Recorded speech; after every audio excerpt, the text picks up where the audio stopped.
안녕하세요. 또 이어서 읽겠습니다. 오 근무번이 출근하자 서둘러 아이오 체크라는 거는 인풋과 아웃풋을 체크하는 거예요.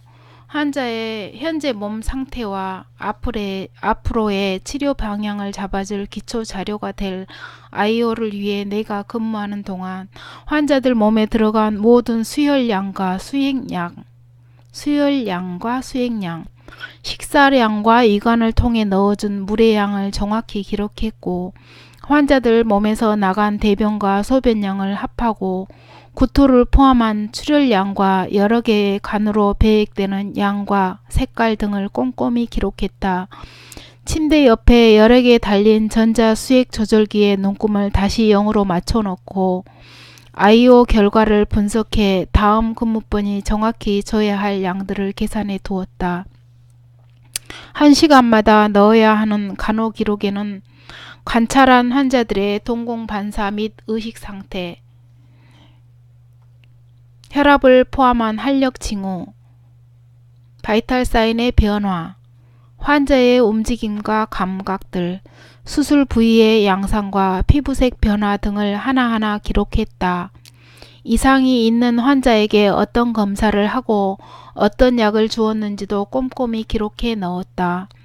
인수인계를 마치자마자 또다시 마음이 급해졌다. 다음 주에는 각 부서 환경미화 심사가 기다리고 있었다. 한 간호사당 2개의 침대가 할당되었다. 근무 후 남아서라도 어떻게든 자기에게 할당된 청소를 다 해내야 했다. 수간호사 선생님은 의자 위에 올라 까치발을 하고 세탁실로 내려보낼 커튼을 떼어내고 있었다. 나도 고무장갑을 끼고 쪼그려 앉아 나에게 할당된 낡은 침대를 수세미로 박박 닦았다. 하지만 내심 비어있는 침대를 닦는 다른 간호사들이 부러웠다. 내가 닦고 있는 침대 위에는 의식이 멀쩡한 내 환자가 누워 있었던 것이다. 그는 침대에 앉아 자신의 발밑에서 쭈그려 앉아 침대를 닦고 있는 나를 빼꼼 내려다보았다. 그의 눈에 잠시 안쓰러움이 스치는가 싶더니 어느덧 표정은 조소를 머금고 있었다. 얼굴이 점점 빨개지기 시작했다. 차마 고개를 들어 그를 쳐다볼 용기가 나지 않았다. 침대를 닦은 뒤 이제는 벽을 닦을 차례였다. 그때 갑자기 모든 간호사들에게 지금 바로 강당에 모이라는 공지가 내려왔다. 퇴근 시간이 막 넘어가던 시간이었다. 강당에서는 어느 교수의 건강 강좌가 진행되고 있었다. 환자와 보호자를 위해 마련한 강좌였지만 예상보다 사람이 오지 않아서 그 빈자리를 간호사들이 대신 채워야 했다. 정말 허다하게 있었던 일들입니다. 이거는. 나와 마찬가지로 고된 일과를 보내고 피로에 찌든 간호사들의 얼굴이 무겁게 가라앉아 있었다. 강좌가 시작되자 이내 여기저기에서 고개를 떨어뜨리는 모습들이 눈에 들어오기 시작했다. 그렇게 가녀리고 작은 어깨들이 서글프게 무너지고 있었다. 그날도 다른 날처럼 10시간 넘게 병원에 머무르고 나서야 겨우 퇴근을 할 수 있었다. 네.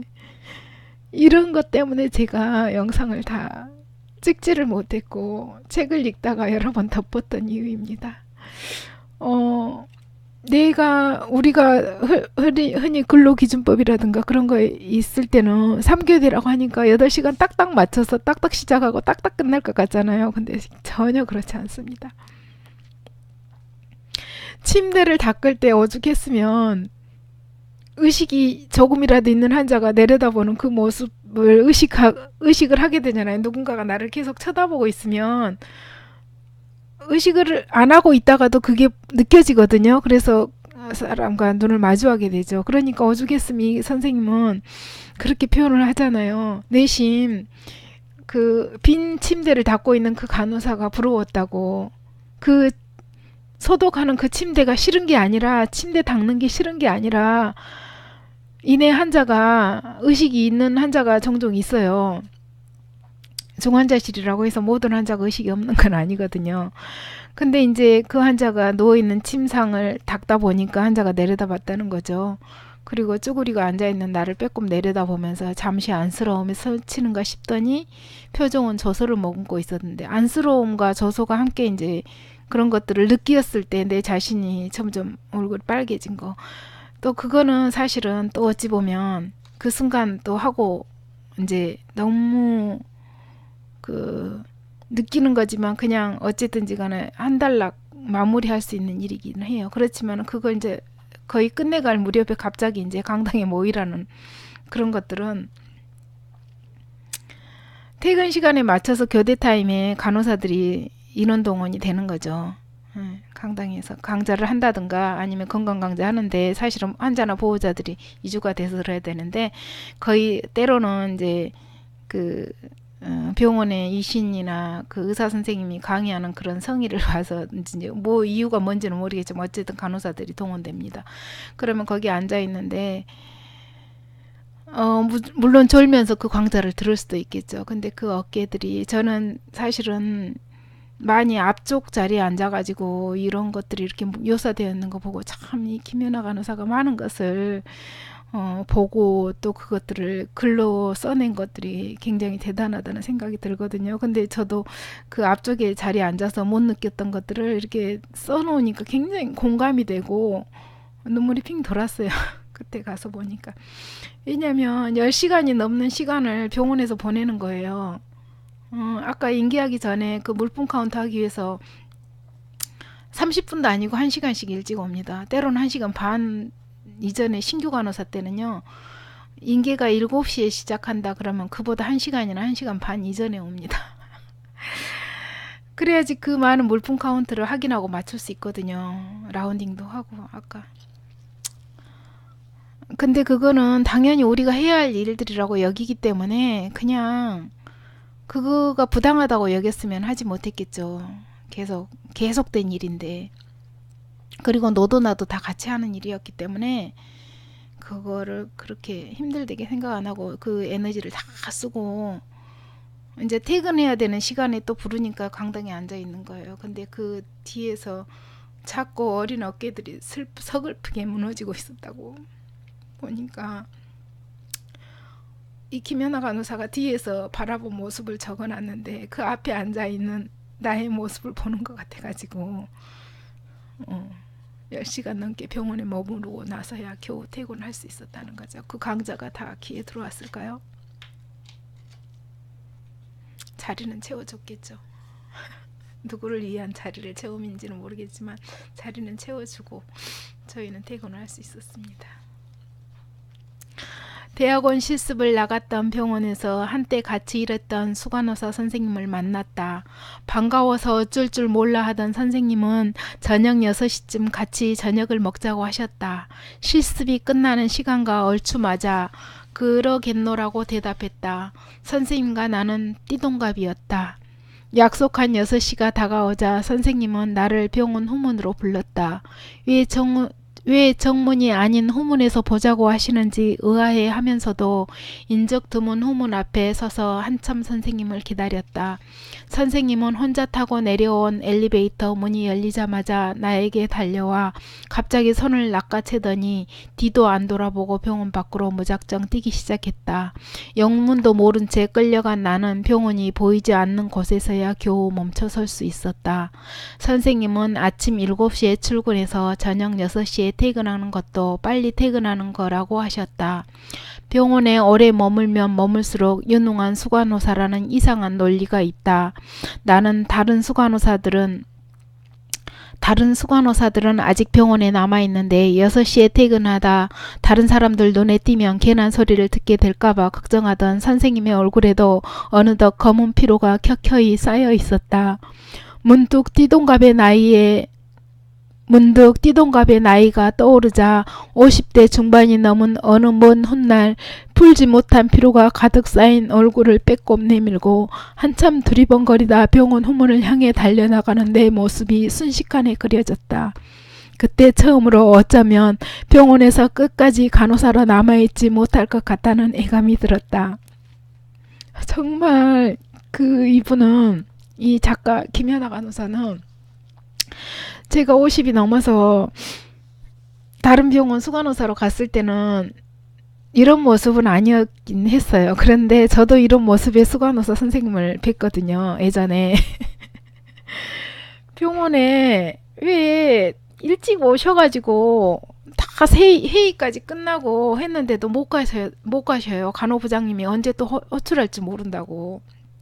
간호 파트너 그 의사 의국에서랑 언제 또 회의가 진행이 되고 그걸 몰라가지고 어떤 서로 이제 각층 부서 선생님들끼리 수간호사 선생님들끼리 연락이 돼서 가도 된다 하는 사인이 떨어지기 전까지는 못 가시는 거예요.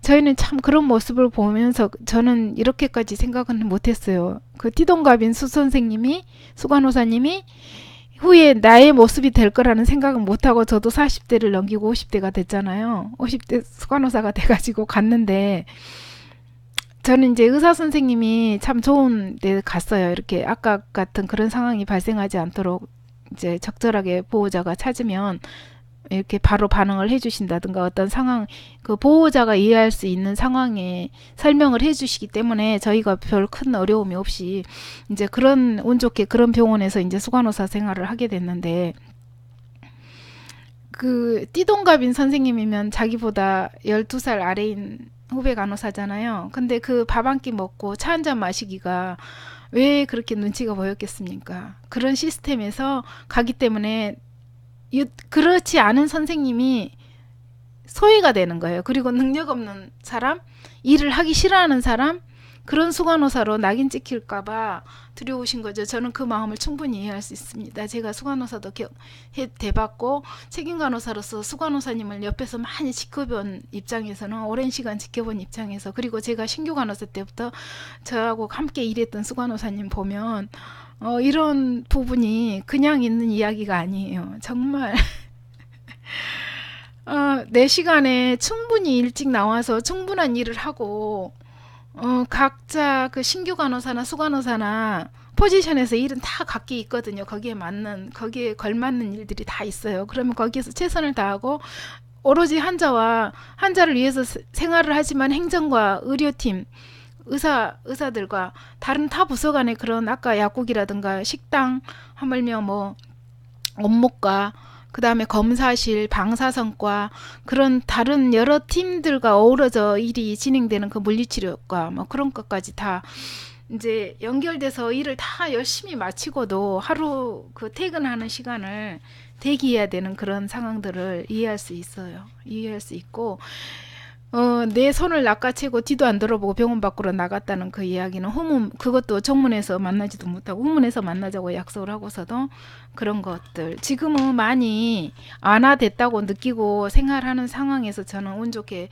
그런 데서 안 하고 들어갔는데도 불구하고 후배님들 차 한잔 마시려고 하면은 정말 힘들어. 그게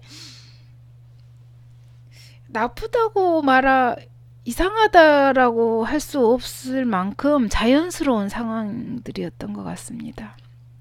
제가 다시 수간호사가 돼서 일을 하러 간다면 이걸 보고 나니까 갑자기 그 후배 간호사님이 12년 후에 내 모습, 띠동갑인 선배 수간호사의 그런 모습을 보고 병원에서 끝까지 간호사라 남아있지 못할 것 같다는 예감이 들었다고 이런 글의 표현을 보면서 그런 것까지도 생각하면서 살아가고 있다라는 것을 느꼈을 때, 우리가 마냥 병원에 충성하고 업무 시간이 지났는데 후배하고 밥 한 끼 먹는데 눈치 보이고 퇴근 못하고, 퇴근을 빨리 하면 그 수간호사는 조금 능력이 없고 일을 게을리하는 그런 것들에 대한 그런 마인드 자체를 버려야 될 것 같은데, 저도 이제 자신 있게 그렇게 할 수 있을지, 아마 이 책을 보면서 그 후배 간호사가 느꼈을 그런 것들을 생각하면 정말 저도 막 열심을 내서 내 시간 외의 시간들을 눈치 보며, 상사의 눈치 보며, 그게 또 바로 직장 생활이기도 하지만 유독 병원에서는 그런 수간호사 위치에 있었어도 그런 것들이 필요하다는 거를 저는 이제 큰 병원에서, 종합병원에서 그걸 많이 경험을 했기 때문에 이 말들이 너무 와닿습니다. 근데 큰 종합병원뿐만 아니라 조그만 중소병원도 마찬가지고 대학병원이라든 1차, 3차 병원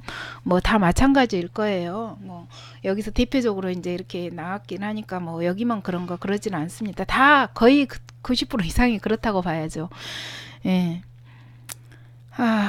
여기까지 이제 간호사가 계속 할 수 있을지, 간호사가 이제 이런 여러저런 상황 계속 간호사라고 살아도 될까라고 하는 그 질문에 대한 페이지를 몇 페이지 읽으면서 저도 모르게 자꾸 눈물이 쏟아지고 말이 막히고 눈물이 고이고 그런 상황이 생겼는데도 불구하고 읽어지게 되네요. 왜 그러냐면 저한테 가장 오랫동안 임상에서 그 느꼈고 경험하고 체험이라고 해야 되나? 경험했던 부분들을 이렇게 글로 써내니까 그 글을 읽으면서 그 상황들이 너무너무 지금처럼 묘사가 되는 거예요. 그러니까 이제 계속 쉬었다가 해야지 하면서도 또 다 읽어야 될 것 같은 느낌. 그리고 다 읽었는데도 또 한번 보면서 다른 느낌. 그런 식으로 계속 가게 되다 보니까 어느 뭐 그 한 파트를 이야기하거나 어느 한 부서를 뭐 이렇게 얘기하기 위해서 하는 게 아니라 그냥 우리의 일상, 우리의 삶의 모습, 임상에서의 우리 이런 모습들, 진짜 마지막에 12년 띠동갑인 수간호사님하고 저녁이나 차 한잔 마시기가 이렇게도 병원 그 분위기에 눈치를 봐야 되는 그런 것들을 너무 적나라하게 묘사되어 있는 거 보고요. 정말 많은 것을 느끼게 합니다. 어쨌든 저도 이제 또 다른 곳에 가서 일을 하게 되면 또 수간호사로 일을 하게 되거나 아니면 책임간호사 정도 그런 직위를 갖겠죠. 50대 이제. 근데 이제 50대 그런 선배님의 수간호사가 되었을 때 그 모습들을 후배님들이 그냥 간과하지 않는다는 거죠. 김현아 간호사 같은 경우 그런 느낌을 다 적어놨잖아요. 그래서 이제 거기에서 또 이제 제가 중간 페이지를 읽었음에도 불구하고 중간에 눈물이 많이 고였습니다. 너무 여러분이 함께 보면서 마음이 좀 그랬다면 같이 좀 이해를 부탁드리고요. 다음 영상에서 또 뵐게요. 안녕.